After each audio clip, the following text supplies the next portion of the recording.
Okay, welcome. Good afternoon. My name is Michael Hartmann.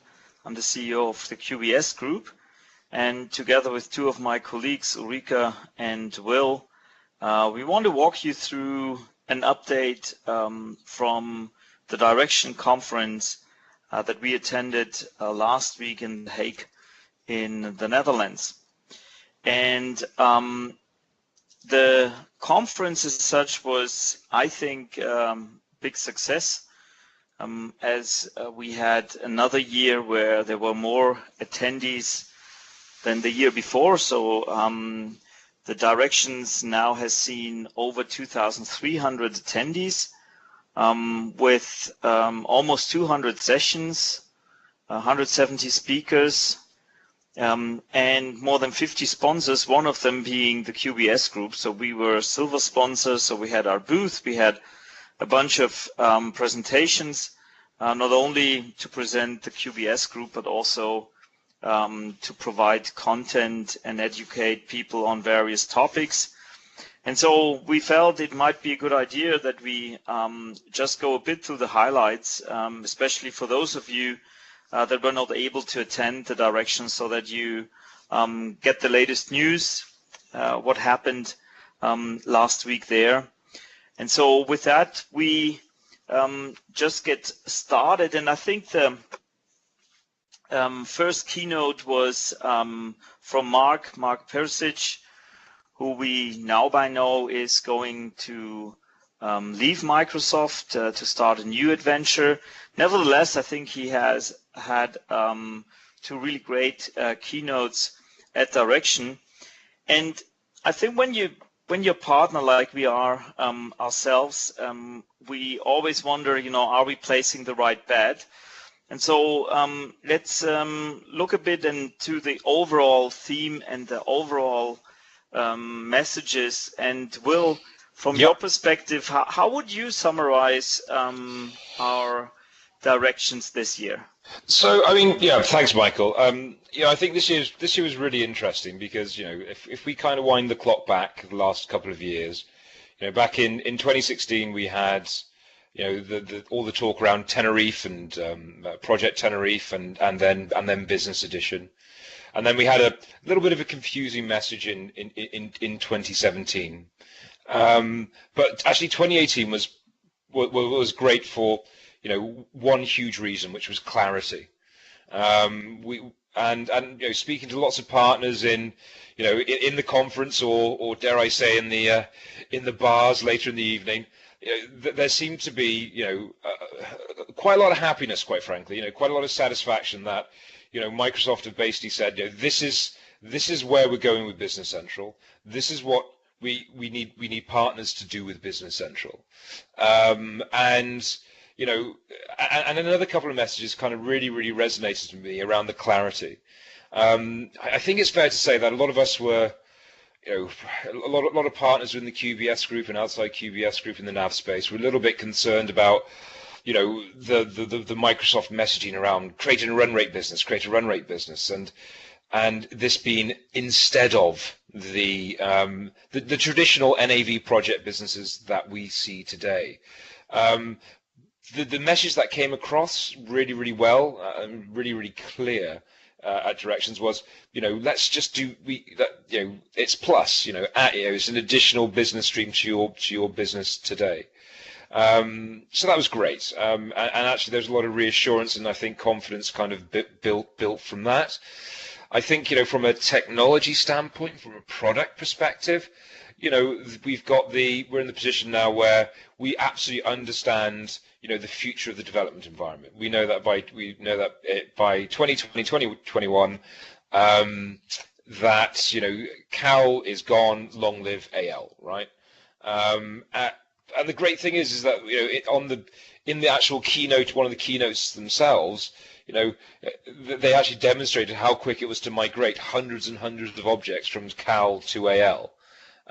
Which, don't get me wrong, I don't usually get excited about seeing code on stage, but I genuinely got quite excited about that. But again, created that really clear message about the technological direction of the platform.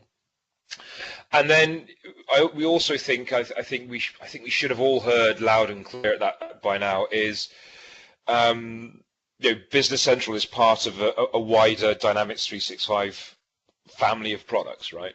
So there was quite a lot of focus on D365 for sales, for example, which was great, absolutely great. So to understand that all these different different workloads will interoperate, seamlessly. I use that word slightly cautiously, but theoretically seamlessly with one another is again a message that Microsoft are playing really hard, and it's clear that you've got two options when it comes to the Dynamics 365 workloads, which is build out your own capability or go partner. Go partner with another QBS partner or work directly with QBS to find the right partner for you. And then finally, in terms of the clarity, I think we've got a really good understanding of the future of Power Platform, and the Power Platform being Power Apps, Flow, and Power BI. We saw some great sessions at Directions around the capabilities of Power Apps and Flow working with Business Central. There are a number of sessions dedicated to increasing customer value around Power BI. Again, around Business Central in the cloud, and it's the opportunity there for all NAV partners today is really tangible, and that's what I'm really excited about. Is that with Power Apps, Flow, and Power BI, you don't need to go and learn huge new technologies, huge new development environments. You're learning to design value-add apps for your existing customers or your new customers going forward. And I think it's going to create a great revenue stream opportunity for our customers to make those customers stickier and expand the wallet share, if you like, of those particular customers. Now, I also like to think that we got a lot of reassurance, right? We got a lot of reassurance from what we're hearing from Microsoft, around the roadmap and the commitment from Microsoft to the roadmap. And it was really nice, actually. And I know this is going to sound really strange, but it was really nice not to be surprised. Because sometimes you go to these big conferences and the world suddenly turns upside down, right? But actually, this one, the message was not really different to what we heard at Inspire, and has not varied hugely since the launch of Business Central SaaS. It's very much an evolution, not revolution, as I like to put it. Microsoft, and I personally took a lot of confidence from the fact that Microsoft's investing more in the go-to-market for Business Central, whether that's through their digital response center, through their own digital marketing, but also that ties in with their new investments with the likes of their new Learn platform, which will be seen more of towards the end of 2018, beginning of 2019. And then I think about, I look at the clarity and I look at the commitment, and to me that should equal confidence, or a big thumbs up, right? Big confidence in terms of what Microsoft is doing, the direction of the product and their commitment to the product, and the fact that the conference just had a very different feel to 2017 and 2016. Yeah. I think partners have really Microsoft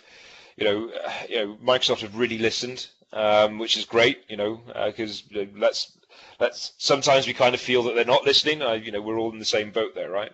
But I think we should all feel confident about the direction that they've taken with the product, and certainly speaking to other delegates and other partners, confidence does seem to be really high around Business Central. Yeah. No, thanks for first summary. Yeah. And I think on that topic of confidence, because you sometimes wonder as a partner, are you placing the right bet? And I think to me, just seeing the momentum that the platform has is also, providing a lot of confidence that yes, as a partner, we are placing the right bet to keep ourselves stick to the Dynamics platform, to the Dynamics SMB platform in more particular, because not only is there like more than 30 years of heritage, but also the momentum in terms of customers that are on that platform and users, and so that you can also predict that all these customers, all these users are likely now to go into the next evolution of the NAV platform, which is Business Central and which is the cloud product. So I think that also was, for me, good confidence that, yes, we're placing the right bet. And also, and then if you, and Microsoft does that every year, basically, together with the Market Research Institute, to look at the opportunity. And what's interesting is it's not totally new. But if you look at the cloud opportunity, it really sits in a market segment that has been less deserved or less served over the last few years, in the range of 10 to 99 employees.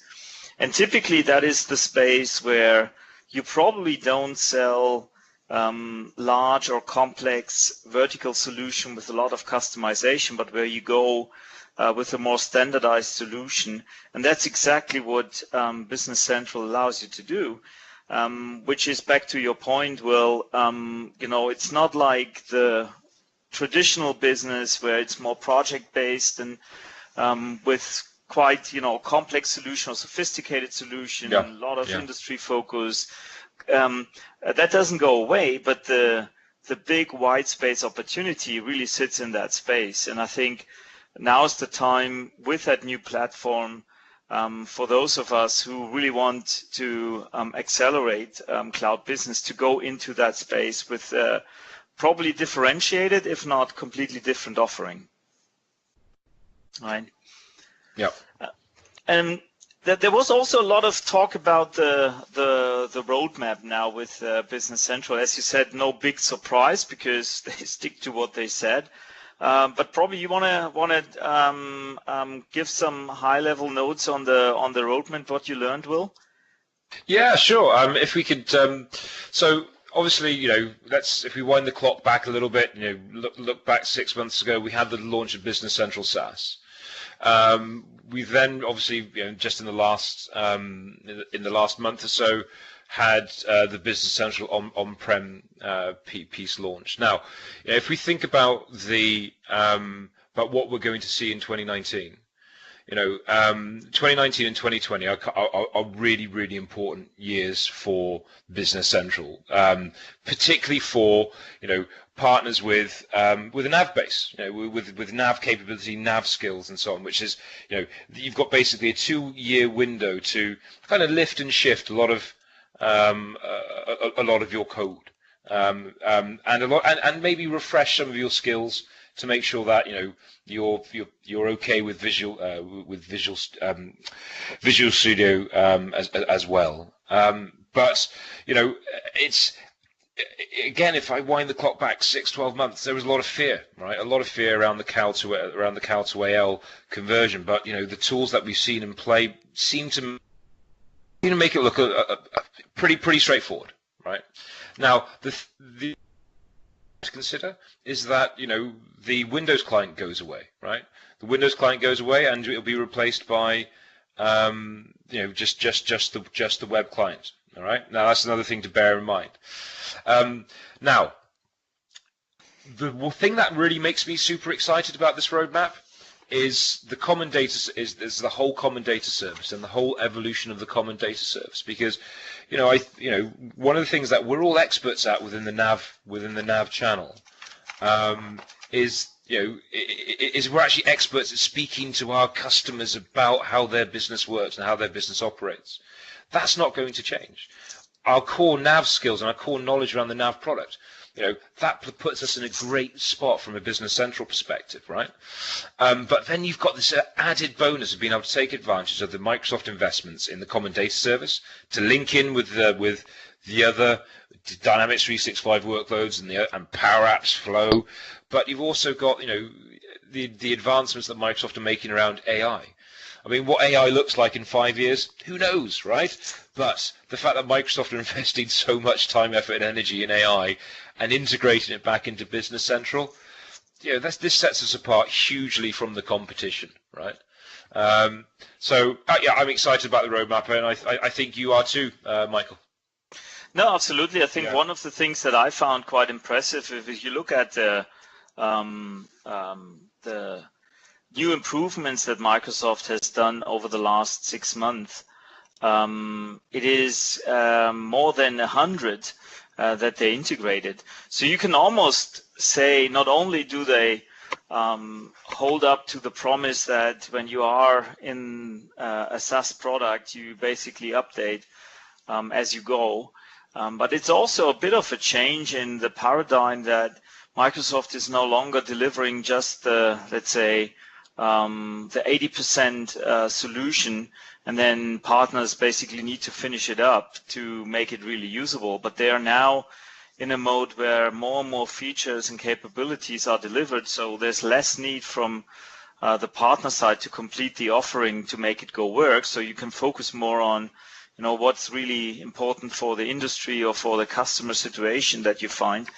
So I think that was to me quite encouraging as well to see how that is going. Now, the other thing that I find was a big theme was this whole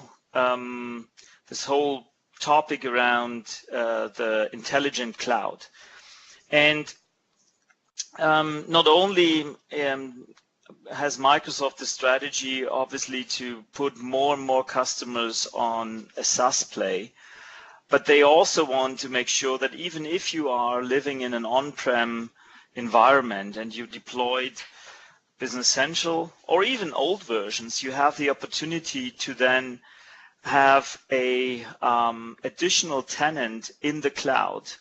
And with that, you can basically put up all your data in the cloud, even though you have the deployment on-prem. And you wonder, well, what is that good for? But if you go beyond the pure functionality that NAV or Business Central provides, I think where it's really getting interesting is once you can get insight into data and outcome from data that you typically don't get when you just use the ERP product as such. And so back to what you just said, Will, we are on that topic of AI, for example, but Microsoft wants to really provide capabilities that with the data that sits in Business Central in the cloud, you can then do much better forecasting, for example, because they can infuse artificial intelligence in it.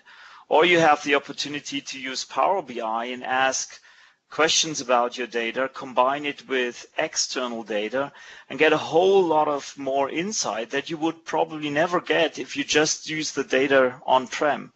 So this whole opportunity to move data into the cloud, even though you have deployed the product on-prem, I think is something nobody else can match, and provides a huge opportunity for us as partner, because at the end, I mean, the discussion about cloud or not cloud, I don't think we need to have that anymore, because people genuinely think, yes, if you want to have scale, if you want to get rid of data center, then you have to go to cloud. So that conversation is relatively clear. I think it's now the next evolution to say, but once you have data in the cloud, you can do so much more. And I think Microsoft has shown a bunch of really cool examples what you can do with the data once it is in the cloud. And again, allowing that not only for the SaaS product of B-Central, but also for the on-prem products is actually something I really think is a great opportunity and a great competitive advantage. Yeah, completely agree. And like I said earlier, our competitive advantage, huge against SAP, Sage, etc. Huge. Yeah. There has been also a bunch of other observations that I think we had over the 3 days. And Ulrikka, why don't you share some of your observations that you had outside of the product roadmap and the cloud opportunity we just talked about? Yeah, sure. Thanks, Michael. I mean, I've been working with Microsoft from a QBS perspective during at least parts of 3 of Microsoft's fiscal years, and I think there has been a tremendous shift in the way Microsoft works with the Dynamics channel. I mean, last summer they cut very, very deep into the channel with the reorg, and it was painful. It was much harder to get help from Microsoft. But this year, I mean, I see tremendous shift. They are really listening and investing, as Will also touched upon. I attended quite a few of the Q&As, and I felt that they were much better at answering the questions, and they were much more attentive to what the channel had. And I really felt that the channel felt it as well. That was also what I heard. The feedback was generally very, very positive. And I think it's interesting because the feedback, not only from sales and marketing perspective, but also from a product development perspective. So they were showing the live experience that you have to provide feedback to the product development team. For example, if you need certain events in Business Central because you want to build out an extension, you can directly provide that into one of their tools, and they will more or less immediately reply and give you feedback if that event, for example, will be updated or will be provided in one of the next versions that they regularly update. So I think this whole point of taking feedback and moving feedback into execution happens on both sides, the development side, and as you said, Ulrikka, the sales and marketing side as well. And then I think, because Ulrikka, you're from Denmark, and I think, you know, one of the themes obviously in Denmark with all the with large installation of C5 customers is upgrades. So what do you take from upgrades around the conference? Yeah, that's right. We're sitting on quite a large part of Microsoft's install base here in the Nordic, and our advice to the partners is that we think that they must look into this install base and get the less complex solutions moved now. There's no reason to wait. I mean, we are hearing stories about these 60,000-hour projects that takes years to move. Well, fine, but there is way too many clients out there that is stuck on old software, and they really need to move to get all the advantages and to get the advantages moving forward with these very regular upgrades. So find a path for them. For instance, outsource the upgrades. I mean, QBS is here to help with that as well. So I see no reason why to wait with this. And I think it's a really good point. I think sometimes you look at that upgrade in your installed base and you feel like, oh wow, you know, this is so complex, there's so many challenges, and it's true, it's not easy, but you can segment it. So you can, you know, what we had here, slice the Mount Everest, if you will, and take the parts first that are easier to conquer.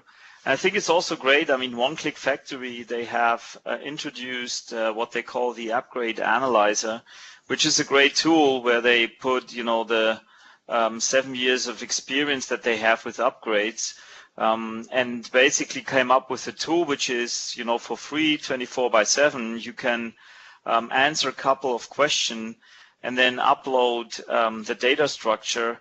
And after a few days, you basically get back an analysis that completely tells you what the upgrade going to look like in terms of how long it will take, but also what it will cost. And you can play around with it, so you can also influence and say, well, you know, probably I don't need all add-ins to be upgraded. Some of them will be thrown away. You can also say, well, you know, probably not all the data needs to be upgraded as well. So you can also slice and dice it there, and you get back, you know, what the real upgrade cost going to look like. And then obviously One Click Factory can also help you in sort of outsourcing or automating that upgrade. So I think a lot of emphasis on upgrade, and I think it's clear for Microsoft the importance that we need to upgrade the installed base as soon as possible, because customers are now getting into that mode of taking their infrastructure, their IT infrastructure, into the cloud. And many times we are now seeing that ERP is not being treated in isolation, right? So it's not like when a company says, okay, this is our cloud agenda or roadmap, that the ERP side sits completely isolated. So they're going to move everything. And then it's better to be upfront and have an offering in place, rather than the customer then trying to look around and see if there's alternatives in the cloud that are probably not Dynamics. So I think the upgrade theme was a big one, right? And then also I think a lot of on the sales and marketing side, comments around how you better scale and how you make sure that you get a complete offering, Ulrikka, right? Yeah, I mean, we see these days that Microsoft is scaling big time. I think that was also pretty obvious at the Directions. They only talk to the big guys, like QBS, as we are an indirect CSP provider, which scales beautifully. So a good point from the panel debate on the last day was that decide what you want to do.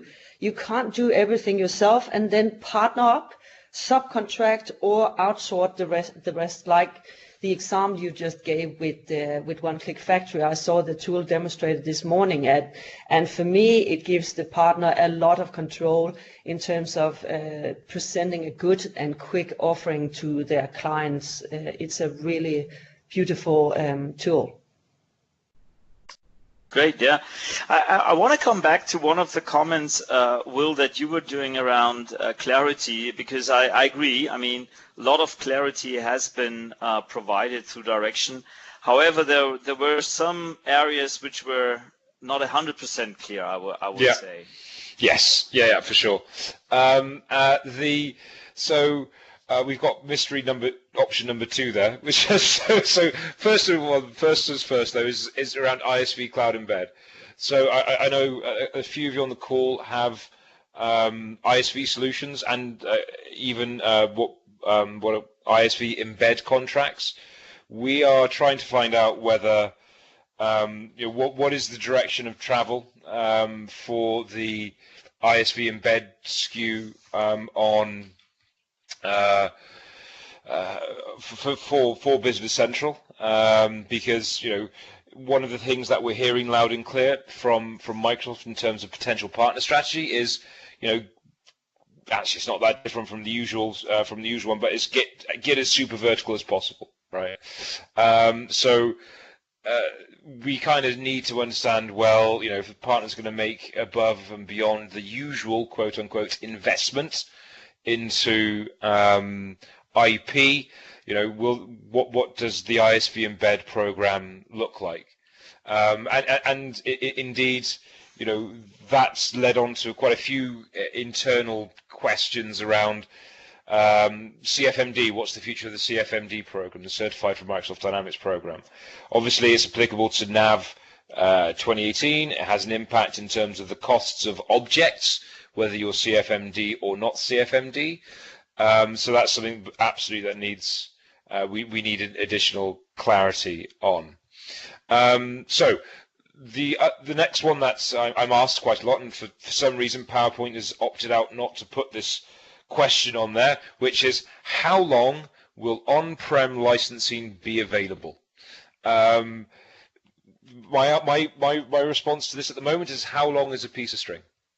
Let's not forget that Microsoft is still, whilst Microsoft is very much transformed to a cloud organization or a cloud-first business, it's also interested in making money and making revenue. So we do not have any sort of idea. We certainly have not heard about any future threats to the on-prem licensing. If we hear anything, the QBS community will absolutely hear something. Yeah. So And then the final question is when are certifications coming back, and what does the MPN competency look like? Again, these questions have probably been batted around for the last 2 to 3 months. The date seems to be going backwards. I think that's probably fair to say, Michael, in terms of some of the responses that we've seen. But they have made a firm commitment that in January we are going to start seeing some real concrete evidence, and it's great when we have someone like Cecilia Flombaum, taking control of that. Both Michael and I have experience of working very closely with Cecilia, who's now OCP lead for Dynamics. And I would expect to see some real movement, particularly around the MPN competency and certifications going forward. Okay. Yeah. Okay. No, and I think I come back to that remark also that Ulrikka did around the openness and the feedback culture that Microsoft has, because let's not forget, it's a huge shift that we are all going through with Dynamics NAV these days, because not only do they change the product name and the offering into one complete offering called Business Central, both for cloud, SaaS, hosted, but also on-prem. They also change from concurrent to named user, which is a huge shift. They also change license program from a world where or license go-to-market, I should say, from the Dynamics price lists and the offerings there into complementing that with the cloud solution provider program. And so in between these transitions, obviously there's so many questions and so many different scenarios that, it's hard to think about all the exception, up front. But what I really like these days is that Microsoft seems to be very open and responsive. If we consolidate these requests at QBS and we come back to Microsoft, it typically takes either only a few days or sometimes even immediately. We can operate and create an exception process, or we get the answer. So I think I wouldn't be afraid. Back to your point, Will. Also with the on-prem offering, Microsoft seems to be very reasonable in their go-to-market, and so that gives me a lot of confidence that we should look at these changes in a most opportunistic and therefore positive way, really. Good. Any last remarks, either from you, Ulrikka, or Will, before we go into question? Well, I do have a funny observation from a CRM partner I talked to. They were visiting Directions for the first time, and they usually go to Extreme, obviously, and they actually noted that Directions was 100 times better than what they usually experience in the CRM channel. And what they also noted, that the respect between the ERP partners was something that they really remarked. So I think that's also something that the channel should be proud of. Yeah. Will, any last comments from your side? So, number one would be, if you haven't been to Directions before, get it into your diary for 2019. I think it's most partners place it at number one in terms of the conferences that they should be going to. We do have really good representation from the QBS community. I know that we've all got day jobs and we've all got businesses to run, but I think that opportunity to go and really experience and interact with different partners, Microsoft people, is a really valuable experience, a really valuable opportunity. Some partners kind of typically will put tech days above this in terms of priority. Tech Days, I think, is a great event in terms of learning, about quite frankly nav technology by and large. But Directions is a great way to take learn the strategy, learn the strategy from Microsoft Future Direction, because Microsoft will be playing this strategy back to your customers, right? So they'll be so your customers will be asking you, what's this Power Apps? What's this Flow? What's this Power BI? You need to have an answer. Is what I would say to that. So that would be my observation. Thank you, Michael. No, thanks, Ulrikka. Thanks, Will, for that summary. So we wanted to keep that somewhat short so that we can also get questions if you have. I saw there was some already in the conversation window. But we'll open it up if you have questions or also comments. That would be great if you can, open up your mic, unmute yourself, and just fire it away.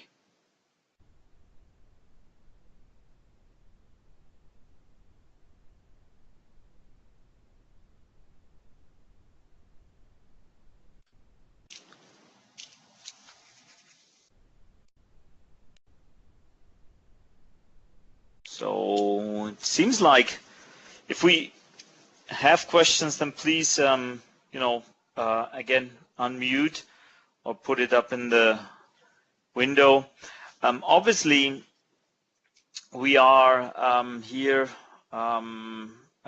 at your requests in the regions, also in the headquarters. You got our contact number if there's anything after this presentation that you want to understand or that you need to clarify. But other than that, if there's no more question, thanks Wolfgang for providing a link to the CFMD communication. So that's great. You have that in the conversation window. So again, please make sure you also take a look at our Q&A that we have on Yammer. With regards to all the licensing changes, the Q&A gets bigger and bigger as you ask more and more questions that we take and answer, or at least take back to Microsoft to get an answer for. So I appreciate that. And then, I think all I have to do is thank you for participating in this short webinar. I wish you all a great weekend. Enjoy it, relax, and then looking forward to hear from you as soon as possible, and have a great weekend again. Thanks, guys. Thanks, Michael. Thanks. Bye.